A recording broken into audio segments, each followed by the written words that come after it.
Hi guys, welcome back to another episode of Masculine Mastery, the show where we talk about things that matter to men. I'm your host, Dr. Asif, and with me today we've got a very special guest, Omar Da Costa Shahid, who's I've been following for a while now. He's a social media and marketing expert, having co-founded two cultural Muslim-based influencer networking agencies, and was in Forbes 30 under 30 quite recently. And he's also a brand new father. So Omar, welcome to the show. Thank you for having me. It's been a pleasure. I know I reached out to you recently, and I've been following your work for a while, Omar. And like I said, I even dressed up for you as well, because I know you're very much on the marketing savvy side of things. So how did your journey start? So tell me, when you went to university, did you envisage that you will be having your own business? Because we go to university like me, professional, finish a degree, work for somebody. But you went a different path. So when did your journey start? So I have a bit of an interesting journey. I didn't expect to end up where I am today. I studied journalism at university. In fact, since the age of 7, I knew I wanted to become a journalist. I didn't end up becoming a journalist for very long. So I studied journalism at City University, which is probably Europe's best university for journalism. I started writing for The Guardian, Times, Independent, New Statesman.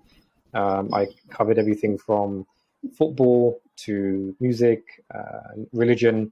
I got invited by the Turkish government and the Azerbaijani government and others to attend conferences.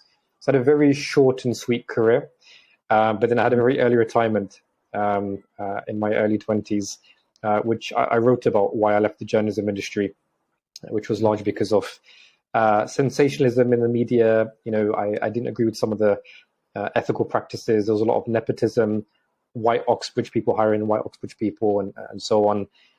So I left journalism. I then fell into the charity sector, where I was working within the marketing department of a large charity. And simultaneously, I also started to manage influencers. So I managed Muslim influencers in comedy, in Islamic music, in sport. I managed a photographer, and so on. And then in 2016, I met my now business partner, Saif. And we came together and we thought, look, we're both passionate about Muslims. We're both passionate about marketing, and we're both passionate about bringing the two together to improve the image of the Muslim community. And in particular, empower Muslim influencers to use their platforms for good. And that's really what started MIN. Was how can we work with Muslim influencers to connect them with brands so that brands can connect with the Muslim market and Muslim influencers can make money from it, and B, how do we actually work with influencers to actually inspire the audience? How do we go beyond influencers taking pictures of food and taking selfies to actually using their platforms to talk about important things and inspire people. And that's what we've been doing with MIN for the past 5 years. And like you mentioned, we also have Creed and Culture, which is a diversity inclusion agency. So we've been running those for a few years. Right. So it came about from an intrinsic need to represent Muslims faithfully, if you pardon the pun, faithfully, as in representations were quite skewed in the media. Muslims are either portrayed in with a caricature, and a lot of whitewashing in the tabloid, especially in the tabloid press. The Mail, the Sun, etc. There's a lot of anti-Muslim rhetoric. So, do you think that frustration was the kind of push, or was there more of a market pull? You saw a gap in the market and you tried to fill it, or was it actually you being pushed out by the powers that be? Because I do follow a couple of journalists on Twitter, Guardian journalists, etc., and they do speak about this. We wear the hijab. It's very difficult for us to get our work published. We do a lot of non-expensive paid work, a lot of freelancing. It's hard for us to get a tenured position at a big newspaper like the HuffPost or the Guardian. So for you, was it a push or was it a pull from the Muslims who were hungry for this kind of service? It was actually multiple things, and definitely the two things that you mentioned. When I was in journalism, I often used to pitch positive stories about Muslims And I also often used to find that the publications weren't interested in positive stories. If there was a negative story, they would be interested. So I've known for quite a long time that representation is important, that the way Muslims are portrayed is important, and that Muslims need to do a better job talking about themselves and their faith. So that definitely was a significant contributor in why we set up MIN. And then on the other hand, when you mentioned the market, we also noticed that there was a growing desire from brands, both mainstream and Muslim, to connect with Muslim consumers.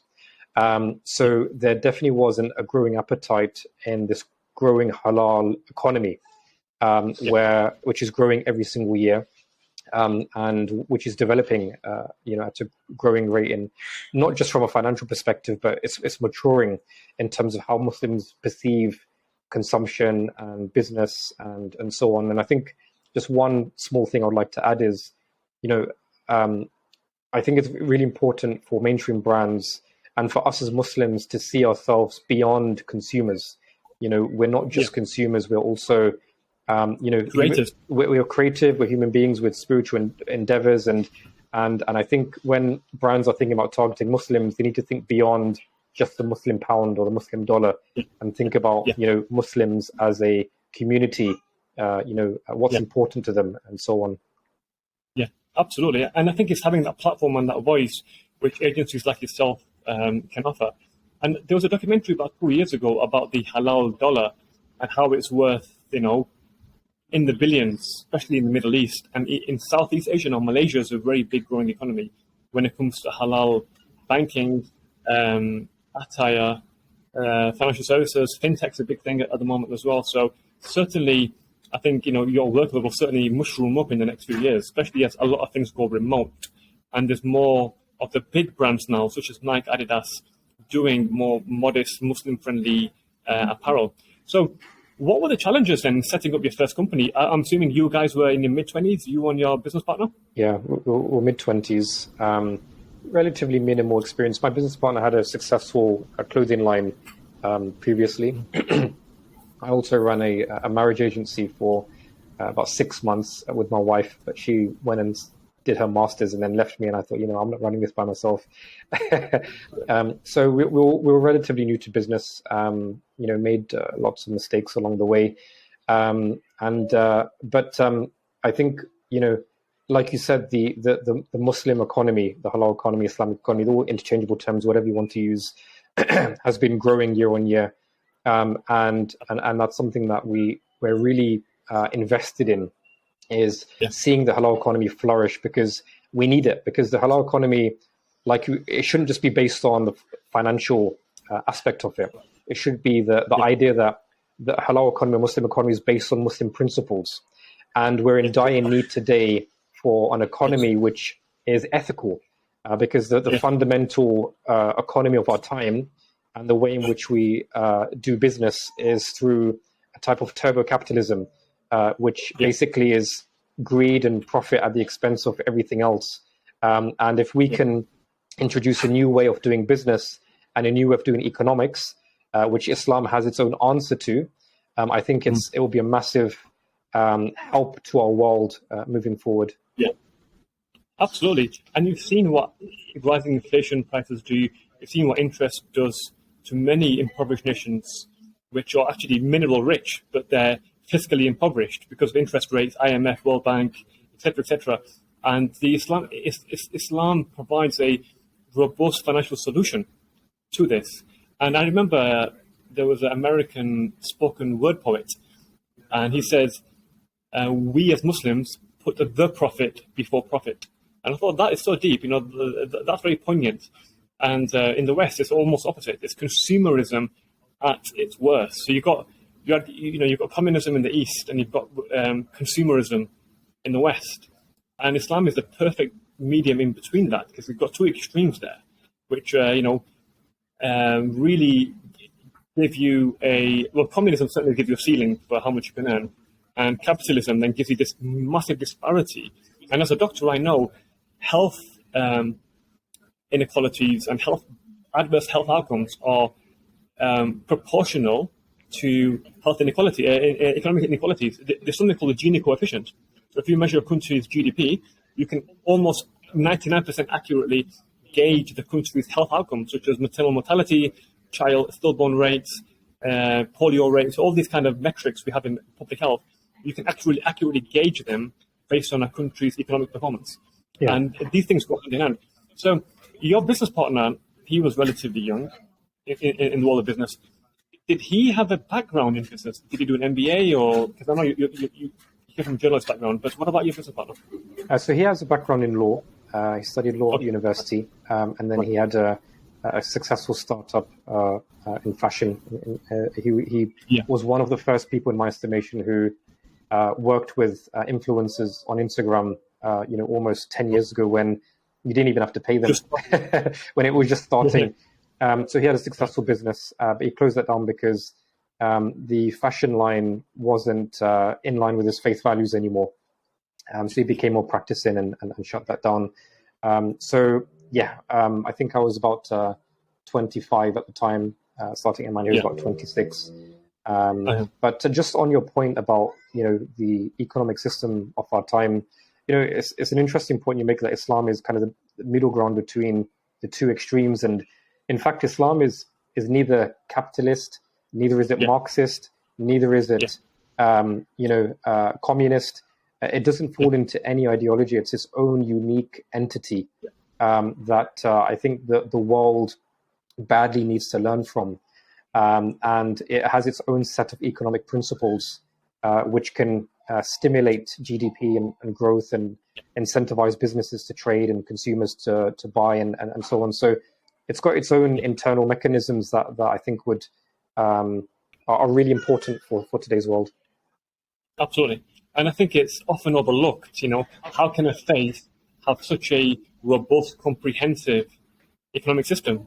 Because Islam is not a faith, it's actually a way of life where the way you dress, the way you speak, eat, the way you conduct affairs, internally and foreign affairs, it's all predicated upon the Sharia.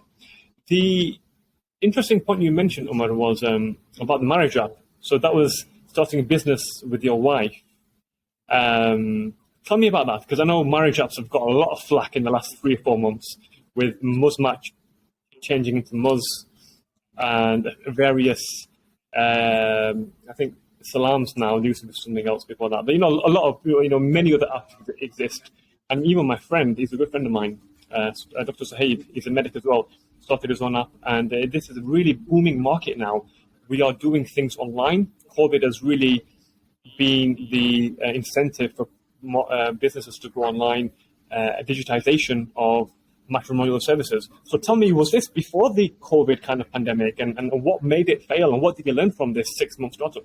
So we had the idea in 2014, actually. So well before, this was even really before kind of Muzmatch became an app and so on. Around the time it was becoming an app, it was same sort of time. Muzmatch obviously has become Muz now, but it was very early on. There was minimal kind of competition back then, but I noticed a need for a Muslim marriage app that, particularly, it wasn't an app, it was a website actually at the time, but that was doing things differently. You had the Tinders and all those guys out there where it was just swiping, and it was quite superficial, where you're just looking at people's looks, really. That's what you primarily base things on.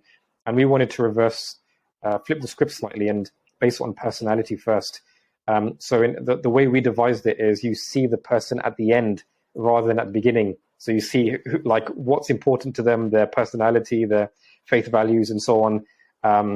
So we launched that, and it got a lot of early traction.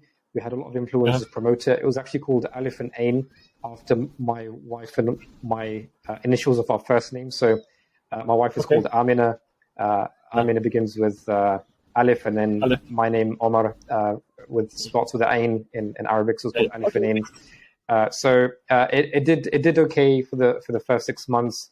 Didn't necessarily have a strong road to profitability, and especially when my wife then went and studied, I thought I'm gonna close this down and learn lots, but it's not for me. Right. Okay. And What did you learn then for the appetite for because you were seem to be ahead of the curve, and I understand your wife then went to do PhD in Mauritania. Is that right? So we both actually studied. We both lived in Mauritania for 3 months. One of the reasons was just to detox from modern life, and the other Yes. reason was to just learn Arabic. She'd already been learning Arabic for the past 4 years before that. So it was more of an introduction to me. I picked up basic Arabic and so on. She was studying more advanced texts. So just before that, she'd done a master's in Islamic studies. And then once she came back, she started a PhD in Islamic studies in London at King's College. So her PhD was in the story of Adam in particular. So Right. she's In the Quran, yeah. Sorry. in the Quran, or was it in other texts as well? In particular, in the tafsir, medieval tafsir of the understanding of the story of Adam. So she's very advanced when it comes to Arabic, when it comes to Islamic studies, and in my estimation, probably one of the most qualified Muslim women in the country, in Britain, when it comes to Arabic and Islamic studies. So very, very proud of her. Yeah. So yeah, Mauritania was a fantastic trip, and definitely I wrote a blog post about it, and I'd encourage everyone to read that because it was a life-changing experience and amazing 3 months, completely being stripped away from modern life.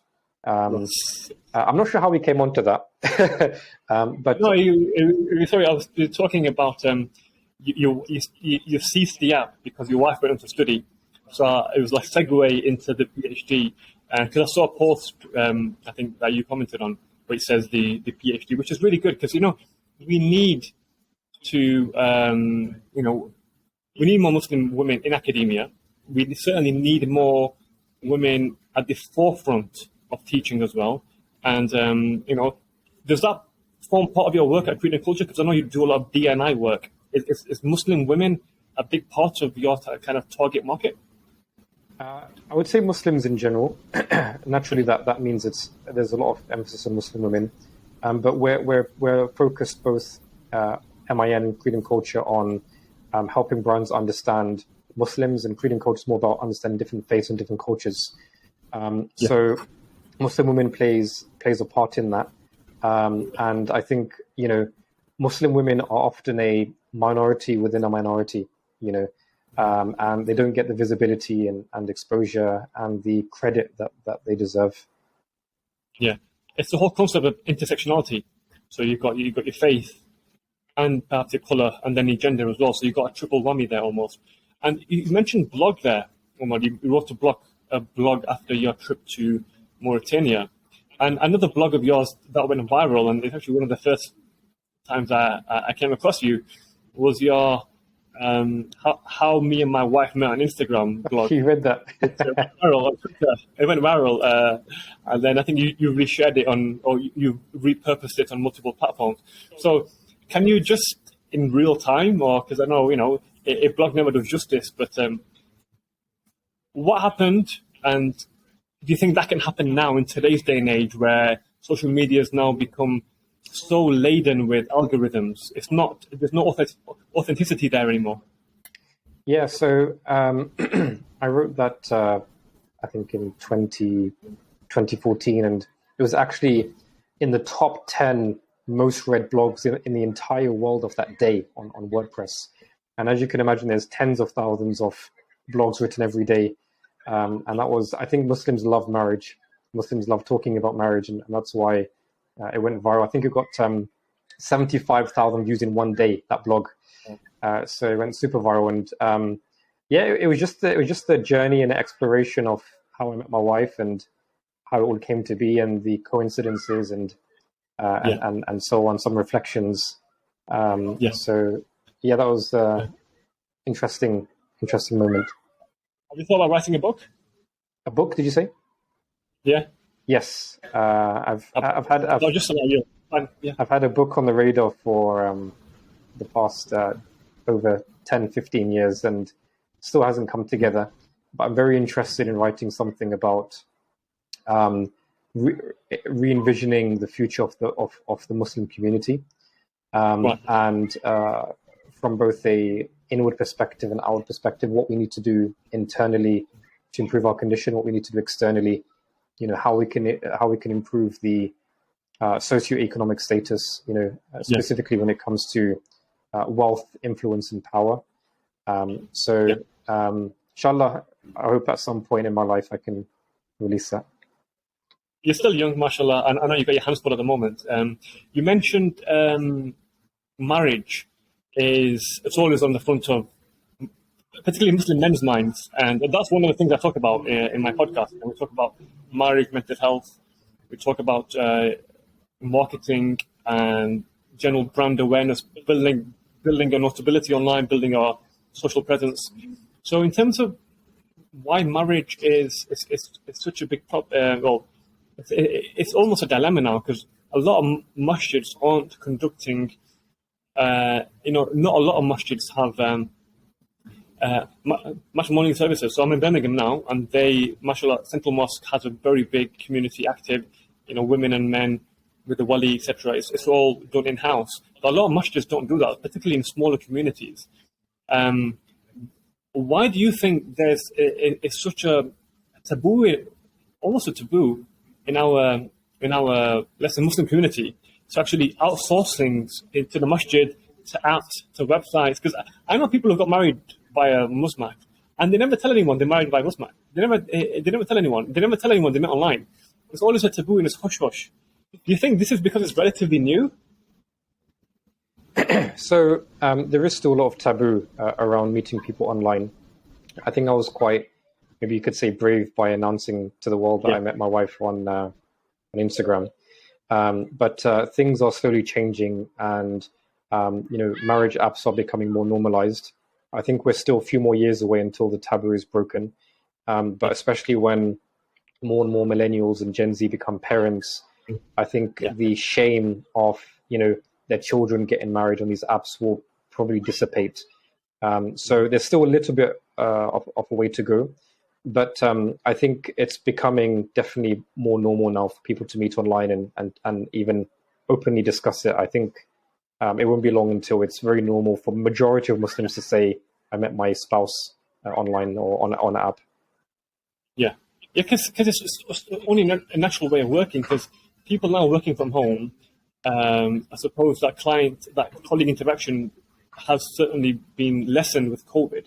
So it's sometimes I think as a community, we don't necessarily get with the times. If it's halal, if it's viable, and it's Sharia compliant, then apps, etc. Even like I was speaking to a brother the other day about investing in stocks and shares, provided they're Sharia compliant.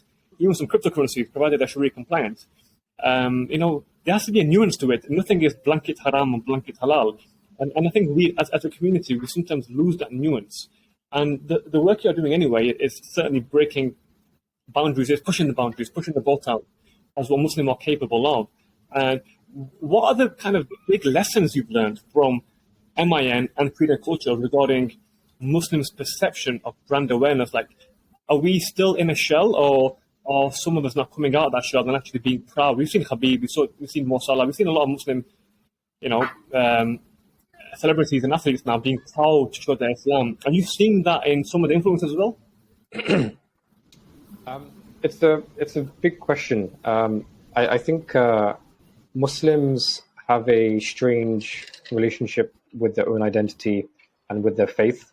I think Muslims shouldn't necessarily see their faith as an identity. I think that can be quite dangerous. But being Muslim is who we are. So I think Muslims, there was an academic from Bristol University called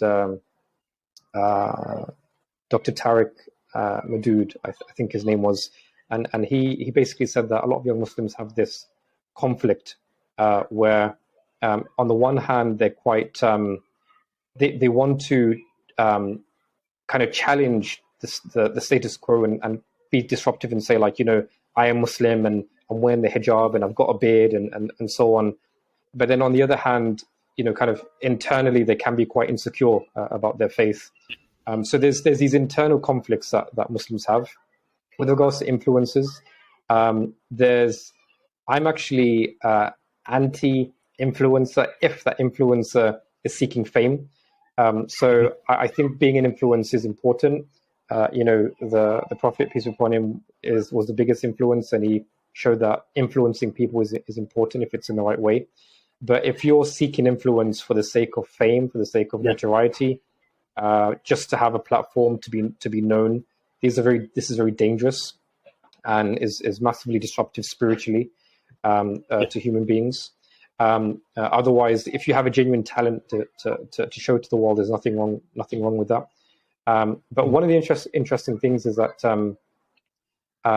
some Muslims are they want to be managed by mainstream agencies because they don't want to be associated with other Muslims, or being managed by a Muslim company or so on.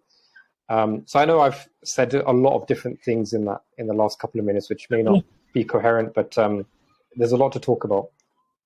Absolutely. It's a lot to unpick. So there can sometimes be this internal dilemma where you want to promote the faith, but sometimes you don't want to be seen as being a Muslim. It's, especially I think the second, third generations, we're really on the cusp of a paradigm shift here. Our parents came, or grandparents perhaps came in the 70s and 80s, if you're similar in background to me. And it's all about docking the ship and surviving. And for us, as third generation children of diaspora, it's about beyond that now. It's about it's thriving and going beyond the traditional industries of medicine, law, teaching, etc. And even going to journalism. Journalism is very, very non-traditional almost for someone who's from. I know your background's multi-ethnic, isn't it? So, but someone from an ethnic background, let's say, ethnic minority background. I don't like using the word BAME, but someone from a non-white background going into journalism and then going into digital marketing and kind of media management and influencer management. That's even more niche and even more unknown, especially to our parent folk who only consider the traditional subjects as something which is viable. How have you found that? How have you found explaining to your parents or elders in the community what you do? It's often a challenge explaining what I do to some of the elders in my community. I think sometimes I just say I'm in advertising. I don't even say marketing because sometimes marketing, they're unsure what it is.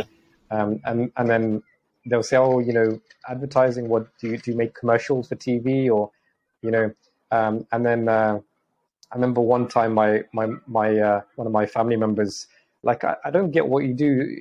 Are you in IT? What is it? So sometimes you just have to just let it be, and I just accept whatever they say that I do. But in terms of, you pose a very interesting question about going from survival to thriving. And, the first generation, it was about establishing mosques, butchers and so on. They did a fantastic job. And I think the current generation, there's so much talent, in today's Muslim community. There's a company called Tartil that you may have heard of. And that's founded by a group of Muslims who come from big tech companies. For example, there's Muhammad Musa, who I believe worked at Facebook. So we're seeing a lot of Muslim talent who are actually moving from these big corporations and actually looking to support the Ummah, support Muslims through their skills and their talent. And I think the more people who can do that, the more our community will mature and develop and thrive.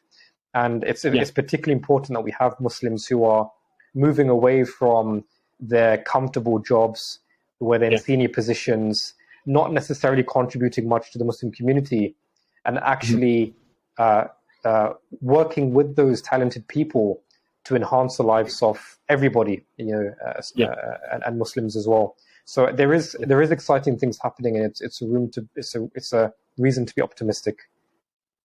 Absolutely, and I think we're on that cusp now. We're seeing some movement. So you mentioned Mohammed Musa. you've got Waqf, you've got Wahid Invest, you've got IFG, Islamic Finance Guru, with Ibrahim Khan, someone who's moved across from the corporate world into his own startup. So that's similar to what you did. If you could have carried on, let's suppose, on the rat race in journalism, you could have got a long-term position with a reputable newspaper, one you were happy with, or even Al Jazeera, for instance. But you decided to tread the uneven road, the path less trodden of entrepreneurialism, and having your own. It starts off as an SME, then it becomes a proper organization. How many people work for Creed and Culture now? Not many. So we're a small team at the moment. We did at one point have between 20 and 25 staff.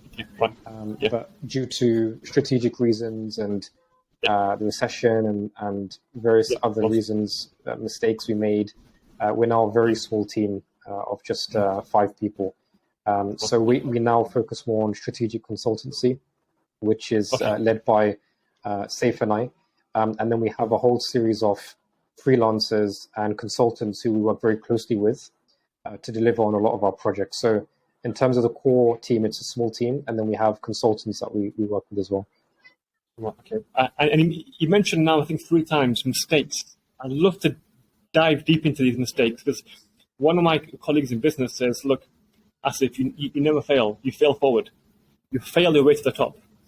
You just never, if you use it, a failure or a setback is actually a success or a victory in disguise. So tell me about your failures and how you've transmuted them into something now where you've got MIN and Creed and Culture. So, if you were to ask for specific mistakes, too many. 25-year-old Umar and Saiful, 25-year-old, brand new, fresh-faced, no wrinkles, no white hair, 25, started your first company. What were the big mistakes you made? Like, you look back at your 25-year-old self and say, gosh, how naive was I? So what are the kind of, let's pick out the big ones. Sure. So I think number one is maybe not understanding our own skill sets well enough, and therefore where we needed to hire. So what's really important is you need to know what you're good at, and you need to know what you're not good at. And what you're not good at, you need to hire for that, because there's certain things you're never going to be good at. I'm not particularly good when it comes to finances and more operational tasks. But I might be very good at other things. So that's one thing, is recognizing your strengths and weaknesses, and upskilling your business where there's weaknesses. Number 2 is hiring. You want to make sure that you're not just hiring people where you have weaknesses, but you're hiring the very best people. And sometimes it requires investment to hire those serious talent. But ultimately, it's your team that drives things forward. It's not just about you, who's the CEO or the founder. Without the right team, it's very difficult to do anything.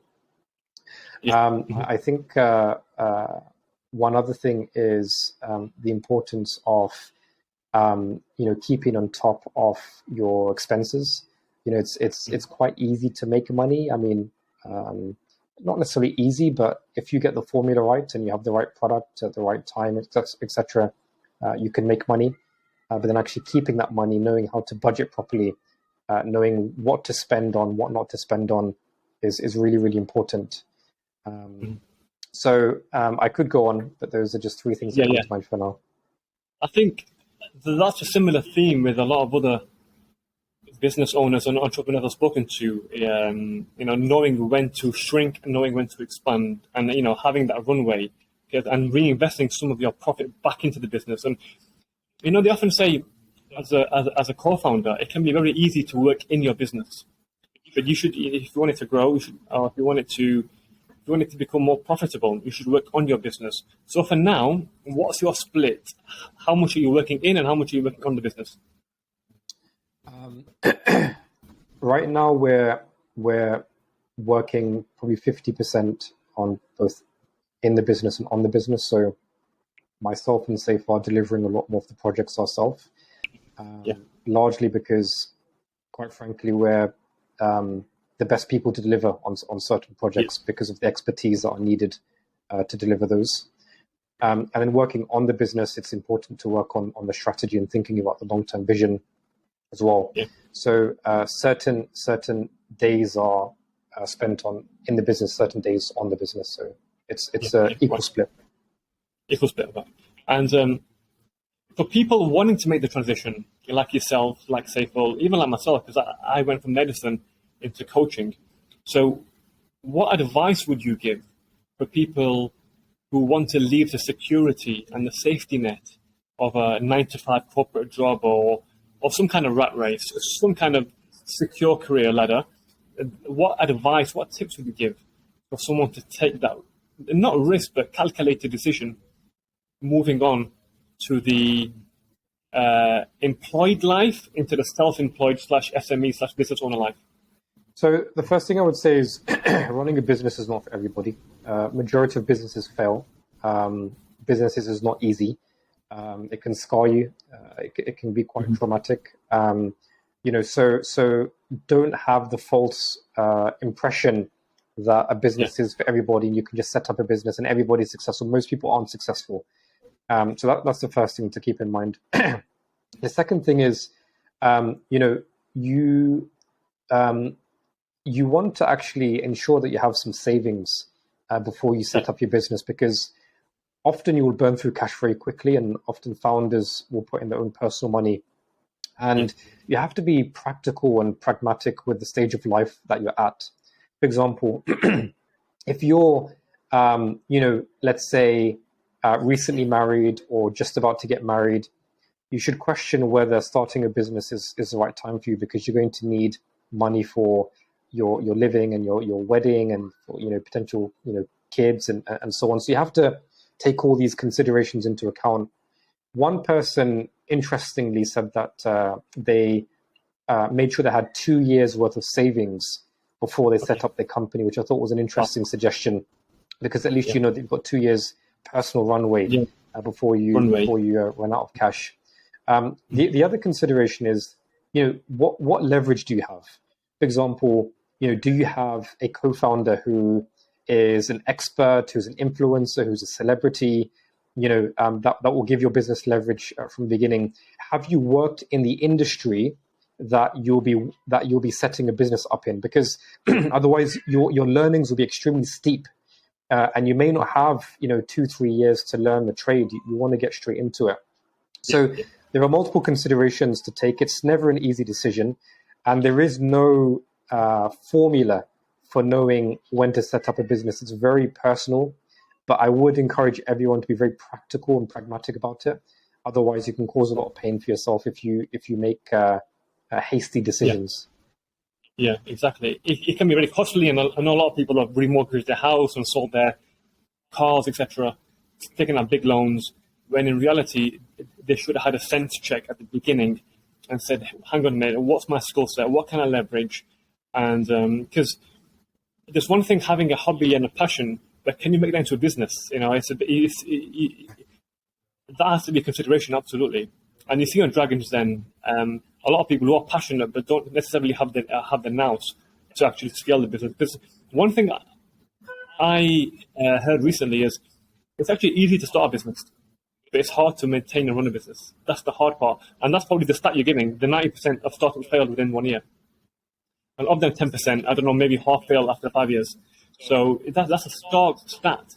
And I think people need to have awareness of that when they do set up. Because yes, it's all good starting a business, but you've got to look at the financials, you've got to look at your runway, like you said, and things on the way. Are you moving country? Have you got a kid on the way?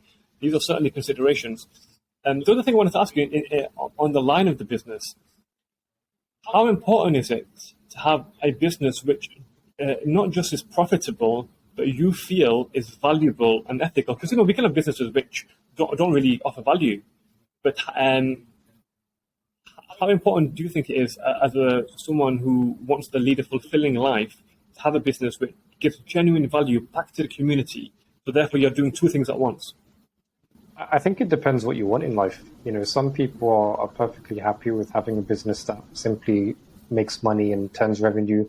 Not everyone necessarily has a deep purpose or deep, they don't even know necessarily what their passion is.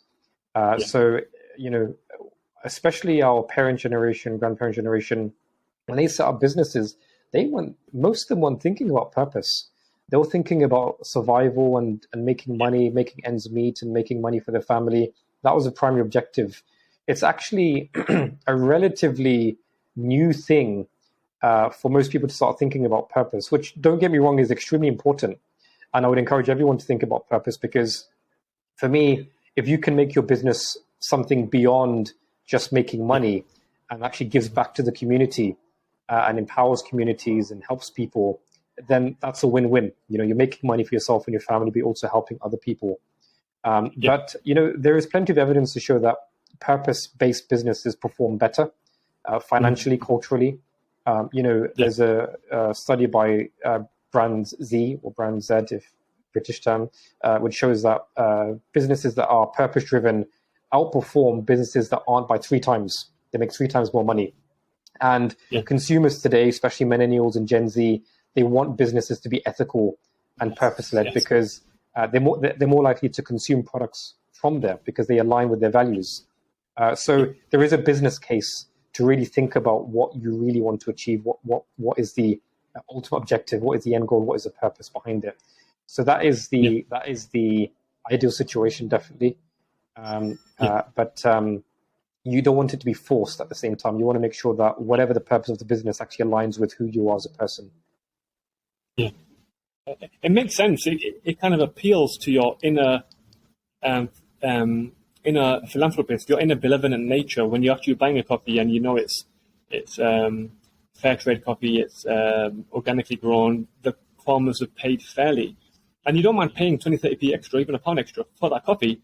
And it really taps into something which is deeply imbued in our psyche, which is to actually help human race at large. So in terms of your 2 businesses, both similar in the kind of target market they cater for, what are the main trends you're noticing now? 2022, post-COVID, we are living in the era of TikTok, we're living in the era of censorship, we're living in the era of Photoshop, Islamophobia, extreme right wing as well. What are the main trends that you're seeing now or envisage seeing over the next 5 years? Do you mean specifically with regards to Muslims or business-wise? Or? Yeah, so with Muslims, the Muslim dollar or the halal pound, what are the main kind of what are the main trends and kind of trajectories you're seeing? Yeah, so the first one that I'm seeing is Ramadan is becoming a specifically a significant month for mainstream brands. I think last year was probably the biggest Ramadan in terms of mainstream brands targeting Muslims, mainstream brands thinking about their Muslim employees, trying to create an atmosphere which accommodates fasting and so on. And also, you probably saw on LinkedIn, there's lots of non-Muslims fasting in Ramadan now. CEOs of large companies doing that. So there's a greater recognition for Ramadan and its importance for Muslims. There's also, number 2, is a greater desire to see the halal economy succeed, specifically from Muslims. And there's a lot more innovation happening within the Muslim ecosystem and Muslim businesses. There's a lot more talent emerging who are coming from big corporations and big tech and moving into creating their own Muslim startups. And lastly, I think there's a lot more consideration from Muslim businesses to really create ethical companies, not just companies that are just for profit, but creating businesses that are sustainable and ethical and provide value to people. So there are multiple things happening, and I think a lot of it is going to help the halal economy develop and flourish. Great. And I think that's a really positive note to end on, really. in terms of what the future holds. And certainly, even in my workplace, we are seeing more and more people celebrate Ramadan, celebrate Eid, even fast for one day during Ramadan, and learn more about Islam. And I think that's never been more important. And I know a lot of your work revolves around showing the positive aspects of Islam. And that's never been more relevant and needed as it is now. In today's, we just saw in Italy a right-wing government be elected. We've seen increasing amounts of right-wing parties gaining traction, even in Scandinavia, and never mind in Western Europe, such as Switzerland and Austria, where minarets have been banned, and there's been a ban on the hijab in France. So I think the work you're doing, Omar, is really commendable. And I wish you all the best going forward. Any closing remarks for any of our listeners in terms of building their personal brand? Because we talked about brands, but you work with influencers. Just a few quick fire tips for people, Muslim influencers, to build ethical, Islamically conscious personal brands. Sure. So number one is don't seek fame. It's very destructive. I've seen influencers rise and fall and destroy themselves because of seeking fame. It's actually antithetical to our faith to go out and seek popularity and fame. Number two is, if you've got a genuine talent, you've got something to say, you want to share things with the world, absolutely no problem. Go out and do that and build a personal brand, build credibility, build goodwill, you'll create leverage as a result of it, and it will help you, help your reputation, help your business and so on. How do you go about doing it? I think you need to understand what you're good at. I think you need to understand how you want to express yourself and what you want to say. And then third of all is, really creating value through, the things that you want to say. How do you actually teach people something? How do you tell them something that they didn't know before? How do you package it as well in the right way? So you really want to think about, how you add value in people's lives. Don't think about controversy. Controversy is the worst strategy ever because you will actually just, if you live by controversy, you'll die by controversy. And I've seen it time and time again where people who quickly rise to fame end up losing their fame because of that very same reason. They tried to be controversial and it ended up killing them. Don't just be sensible. These things take time, and eventually, with patience when providing value and remaining committed to your principles, you'll do well in the end. That's great. That's a really good answer because being committed to your principles, and that's where the concept of integrity and being scrupulous and being sincere. Sincerity is so important. What are your intentions? Genuine sincerity. I want to benefit the Ummah at large whilst I create a personal brand. I think that really is a sweet spot. And seeking fame for the sake of fame. We know people who are famous for being famous. Come on, what value have you given to the world? Umar, there's some really good gems there. Real pleasure having you on. How can people find you?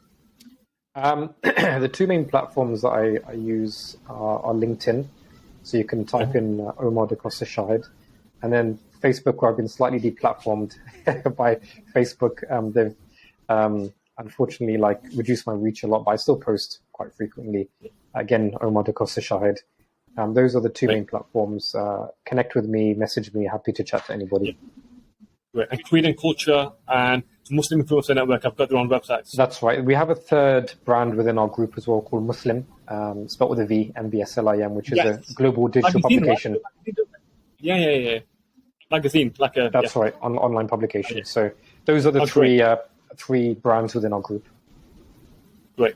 Omar, you're doing some great work. I wish you all the best. Our paths may cross in real time at some point at some of these events. And thank you for coming on. And hopefully we'll connect sometime again in the future. Thank you so much. Thank you. Best of luck with the photo shoot. Thank you. Take care.